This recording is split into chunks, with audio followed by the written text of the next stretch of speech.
Psst. Want to know a secret? If you have a teacher who gives tests with Scantron answer sheets, you can take a tube of chapstick,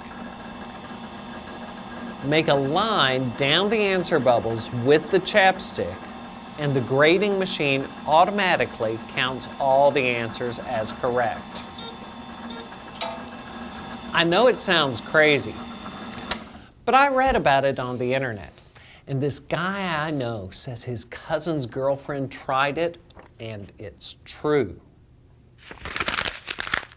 Only, it's not true.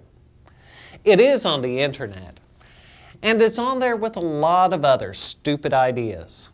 While technological advancements make researching easier than ever before, they can also make it more difficult. Why? Because any fool with a basic knowledge of computing can create a web page or blog and post the most ridiculous, outlandish, or controversial lies you can imagine, and someone will read and believe them.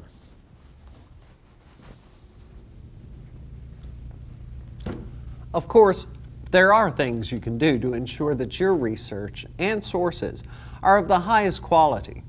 And whether you're writing a paper, searching for a job, or even house hunting, being mindful of a source's recency, impartiality, credibility, consistency, and relevancy will help you locate quality sources. Recency.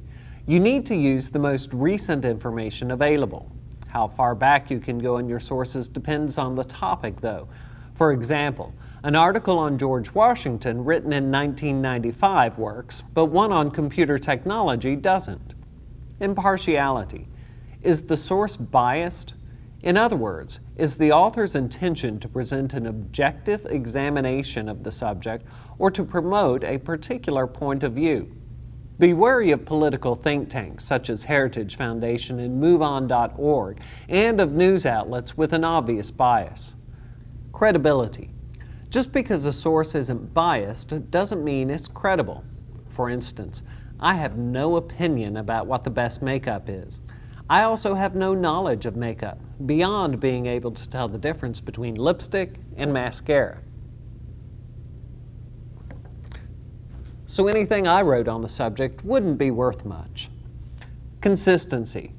According to AdolfTheGreat.com, Adolf Hitler was history's most unjustly vilified and great man, proof that every possible opinion, good, bad, and ugly, is represented in print somewhere.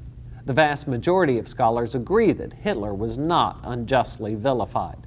Make sure your sources are consistent with the majority of research on the subject. Relevance. It's easy to fall into the trap of including materials that are only tangentially related. You know, I started to call this category relevancy instead of relevance because all the other categories end with a Y, but it just didn't sound right. As you can see, it's easy to get off topic. By having clear objectives for your writing, you can more easily identify which materials are useful in supporting your thesis statement. One excellent way to ensure that you are using good sources is to use academic databases such as EBSCOhost. Be sure to look at all the available library databases because with just a few clicks, you can identify articles that are scholarly, peer-reviewed journals. The articles from these searches are from authors who are experts in their respective fields. You're free to explore a variety of other sources, such as books, websites for professional organizations, and reputable periodicals. But remember, the credibility of your entire paper rests on the credibility of your sources, so make sure you use good ones. Oh, and for the record, there is a foolproof way to get all the answers marked correct on a Scantron form. Fill in the right answer. You didn't really think I was going to help you cheat, did you? Only, it's not true.